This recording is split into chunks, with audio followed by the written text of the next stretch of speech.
মোদির সভা যখন হচ্ছে ব্রিগেডে, ঠিক সেই সময় দাঁড়িয়ে এই গিরিশ পার্ক সহ বিস্তীর্ণ অঞ্চলে একটা ভ্যান্ডালিজম পরিস্থিতি তৈরি হয়েছিল। অর্থাৎ দিকে দিকে বিজেপি কর্মীদের ওপর তৃণমূল কর্মীদের ইট বৃষ্টি, পাথর বৃষ্টি।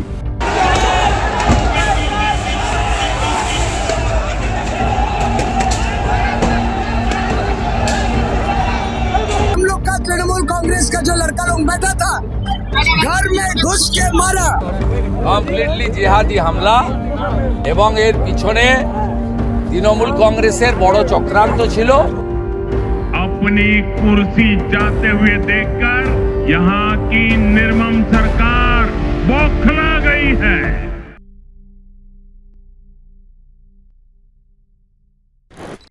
নমস্কার, আপনারা দেখছেন বেঙ্গল লিবার্টি, আমি বিট্টু রায় চৌধুরী।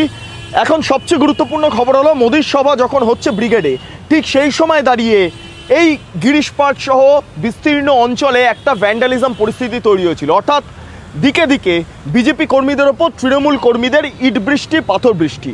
গোটা ঘটনাটি নিয়ে তৃণমূল নিজের সাইডে গোটা বিষয়টাকে চরিতার্থ করার চেষ্টা করছে। অর্থাৎ শশী পাজা দাবি করছেন, রাজ্যের মন্ত্রী, যে তার ঘরে আক্রমণ হয়েছে, সেই কারণের জন্যই তার যত সমর্থকরা রয়েছেন তারা বাইরে বেরিয়ে এসেছিলেন এবং এসে পাল্টা মারধর করেছেন। भारतीय जनता पार्टी के गुंडा हमारा गिरीश पार्क का जो हमारा घर का एमएलए का ऑफिसर, हम यहाँ रहते हैं, पोस्टर आके फ्लेक्स आके पहले उसको तोड़ा, डैमेज किया, कुछ नहीं बोले, छोड़ दिया। उसके बाद ये बॉयकॉट बीजेपी जो पोस्टर लगा हुआ है, फ्लेक्स लगा, उसको देख के बीजेपी का गुंडा बस से उतर के हम लोग का तृणमूल कांग्रेस का जो लड़का लोग बैठा था घर में घुस के मारा। इसके बाद ऑफिस तोड़ पर और लड़का लोग को मारा है। অর্থাৎ প্রথমে বিজেপি আঘাত করেছে, তারপর তৃণমূল পাল্টা আঘাত করেছে, অর্থাৎ প্রত্যাঘাত। কিন্তু আদৌ কি তাই? আদৌ কি তাই? আমাদের কাছে যে এই খবর আসছে বা যারা এই মুহূর্তে আক্রান্ত হয়েছেন তাদেরকে দেখতে বিজেপি নেতৃত্বরা গেছেন। আপনারা স্ক্রিনে দেখতে পাচ্ছেন যে সুকান্ত মজুমদার তিনি দেখতে গিয়েছেন। সরাসরি যারা আক্রান্ত রয়েছেন তারা এই মুহূর্তে হাসপাতালে ভর্তি। তার পাশাপাশি বিরোধী দলনেতা শুভেন্দু অধিকারী এটা নিয়ে সমালোচনা করেছেন। আমরা এই বাইকটা পরে শুনে নেব। তবে অ্যাকচুয়ালি কি হয়েছিল, আমার কাছে একটি কল রেকর্ডিং এসছে। যে কল রেকর্ডিংটা শঙ্কুদেব পণ্ডা, সংশ্লিষ্ট যারা ভিকটিমরা রয়েছেন, যারা আসছিলেন সভামঞ্চে, মোদির সভামঞ্চে, তখন কিভাবে তাদের ওপর আক্রমণ হয়েছে গোটা বিষয়টা তিনি উত্থাপন করছেন এই কল রেকর্ডের মাধ্যমে। একবার শুনে নেব কল রেকর্ডটা। নমস্কার দাদা, বলুন কি হয়েছে? দাদা, আমরা যখন যাচ্ছিলাম তখন শ্যামবাজারে বাসকে আটকানোর চেষ্টা করেছে পুলিশরা। তারে জোর করে আমরা এগিয়ে গেলাম যে না, রং সাইড দিয়ে যে বাসটা এগোলো, সব জ্যাম ছিল, পুরো জ্যাম ছিল। তারপরে যখন আপনি শুনতে পাচ্ছেন? ঠিক ঠিক, হ্যালো, হ্যাঁ শুনতে পাচ্ছি। হ্যাঁ বলছি, যখন আমরা মানে কাটিয়ে বাসকে আমরা রং সাইড দিয়ে এগোলাম, তো গ্রিস পার্ক মানে মুখের সামনে আমাদেরকে দাঁড় করলো কি, মানে ইট ফিট সব আর ব্যারিকেড দেওয়া ছিল। হ্যাঁ, তো বাস তো দাঁড়িয়ে পড়লো, ব্যারিকেড পুরো দেওয়া ছিল। তারপরে কি হয়েছে, ইট ফিট নিয়ে মারছে, কি ধাম ধাম ধাম, কাঁচ সব ভেঙে যাচ্ছে। আমরা সব কয়েকজন না শুয়ে পড়েছি। তারপরে সব এসে মানে প্রায় 8-10 জন বাসে ঢুকে তারপরে ছেলেদেরকে যে মানে মুখে বলতে বুঝাতে পারছি না, ছেলেদেরকে যে ফাট ফাট করে মারছে। তারপরে হাতে হেলমেট নিয়ে এসেছিল, হেলমেট নিয়ে মহিলাওকে মারছে। একটা বয়স্ক মহিলা, তার মাথায় মারছে, মাথায় লাগলো, মানে একটাকে পিঠে মারলো, আমার হাতে লেগে গেছে, চামড়াটা কেটে গেছে দু জায়গা। হ্যাঁ, সবাইকে মারছে। আবার একজন বলছে যে আরে মহিলাকে মারবি না, তার আগে তো মেরে দিয়েছে। তারপরে মারে নেই, আমাদেরকে নামিয়ে দিয়েছে বাস থেকে, আর ছেলেদেরকে বিশাল মেরেছে। সব কয়েকজন তো ভর্তি আছে। এরা কারা? এরা টিএমসি পুরো ছেলে ছিল তো। তারপরে পুলিশকে যে নেমে আমরা বলছি যে দাদা, ওরা তো মানে বেশি নেই, আমাদের মানে ওই জায়গা গ্রিস পার্কে মানে প্রায় মানে 1000 না কত হাজার লোক ছিল, কিন্তু ওরা প্রায় মানে মুশকিল থেকে 20-25 জন 30 জন হতে পারে। কিন্তু পুলিশ আগে বলছি যে ওদেরকে কেন না আমরা।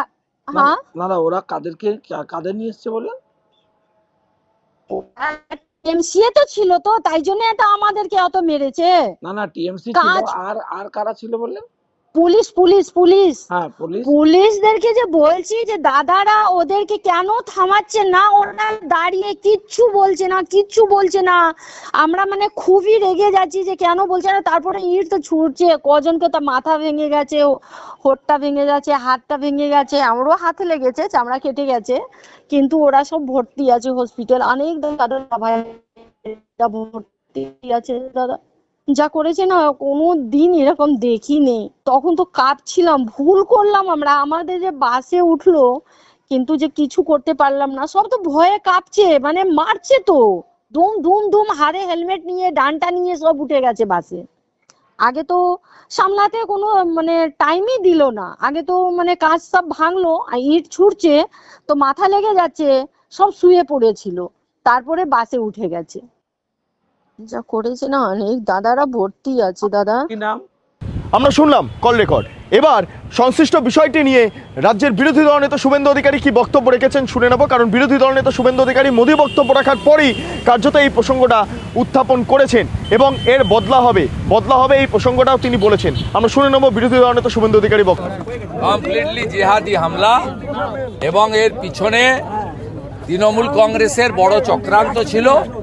তার কারণ তারা চেয়েছিল ব্রিগেডে এই যে ঐতিহাসিক সমাবেশ 1971-এর সমাবেশকে ছাড়িয়ে গেছে, সেই সমাবেশটা থেকে যাতে টিভি মিডিয়া সকলের দৃষ্টি ঘুরে যায়, আর ওখানে তমগ্ন সহ 12 জন কর্মীর আক্রান্ত হওয়া মাথা ফাটাকে কেন্দ্র করে আমরা মঞ্চ ছেড়ে ওখানে ছুটে চলে যাই। এটাই ছিল তৃণমূল কংগ্রেসের পরিকল্পনা। এরা অরিজিনাল ন্যাশনালিস্ট কিনা দেখতে হবে, খোঁজ নিতে হবে। তো ছবিগুলো গোছানো থাকলো। মে মাসের প্রথম সপ্তাহে ভারতীয় জনতা পার্টির সরকার হবে, প্রধানমন্ত্রীর কথা ধরেই বলি হিসাব হবে। কলকাতা পুলিশ তো নয়, মমতা পুলিশ।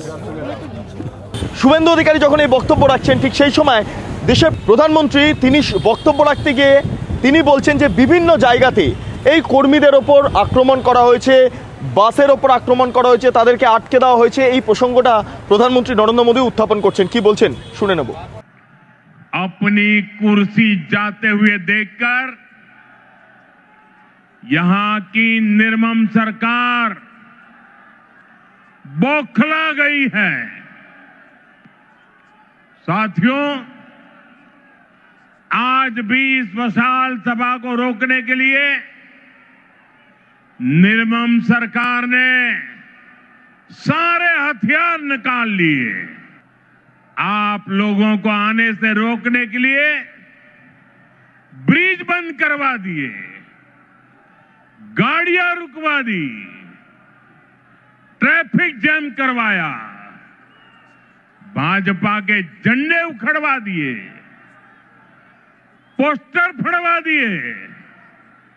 लेकिन निर्मम सरकार साफ साफ देख लो, आज के जन सैलाब को रोक नहीं पाई हो। আমরা শুনলাম প্রধানমন্ত্রী নরেন্দ্র মোদীর বক্তব্য।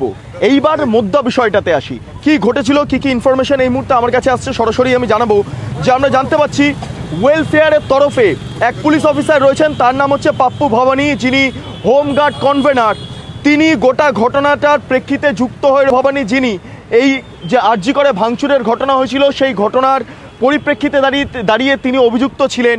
এই পাপ্পু ভবানী মূলত আজকের দিনে দাঁড়িয়ে এই যে গোটা ঘটনাটা ঘটেছে তার পেছনে ইন্ধন দিয়েছেন। হ্যাঁ, গোটা ঘটনার মাস্টার মাইন্ড এই ওয়েলফেয়ারের সংশ্লিষ্ট পুলিশ অফিসার পাপ্পু ভবানী। এর পাশাপাশি আরেকজন অফিসারের নাম উঠে আসছে, যিনি হচ্ছেন এই মুহূর্তে বউবাজার থানার ওসি বাপ্পাদিত্য নস্কর, যিনি চাইছেন তৃণমূলের তরফে গোসাবা থেকে ক্যান্ডিডেট হতে। সেই কারণের জন্য এই মুহূর্তে তৃণমূলকে তুষ্ট করতে বিজেপি যারা কর্মী সমর্থকরা রয়েছেন তাদের ওপর ইট বৃষ্টি করাতে তৃণমূলের ক্যাডারদের দিয়ে, লুম্পেনদের দিয়ে তিনি পিছপা হচ্ছেন না। ফলে সংশ্লিষ্ট দুই পুলিশ অফিসার, এক পাপ্পু ভবানী এবং তার পাশাপাশি বউবাজার থানার ওসি বাপ্পাদিত্য নস্কর, উভয়ের হাত রয়েছে গোটা ঘটনার নেপথ্যে। এবং স্থানীয় কাউন্সিলর, তার পরিবারের এক সদস্য নাম হচ্ছে বাবলা রায়, তিনি মানে একটা দারুণ ফেসবুক পোস্ট করেছেন, যার মাধ্যমে সরাসরি আমরা বুঝতে পারছি যে এই গোটা ঘটনার নেপথ্যে কাউন্সিলরের বাহিনীরও হাত রয়েছে।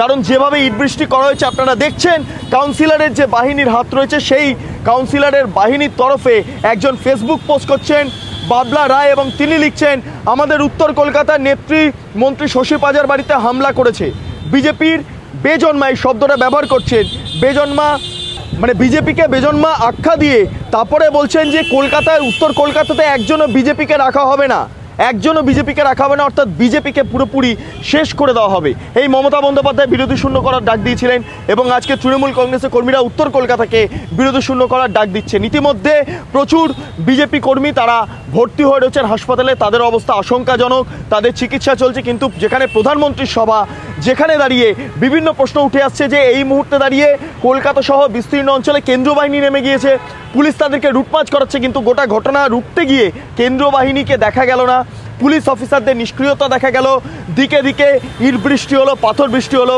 এটাকে সুষ্ঠুভাবে গণতান্ত্রিক পরিচয় বহন করে, এটা নিয়ে প্রশ্ন বিস্তর। যাই হোক, আপনাদের কি মতামত আপনারা অবশ্যই কমেন্ট সেকশনে জানান। আপনারা এতক্ষণ ধরে দেখছিলেন বেঙ্গল লিবার্টি।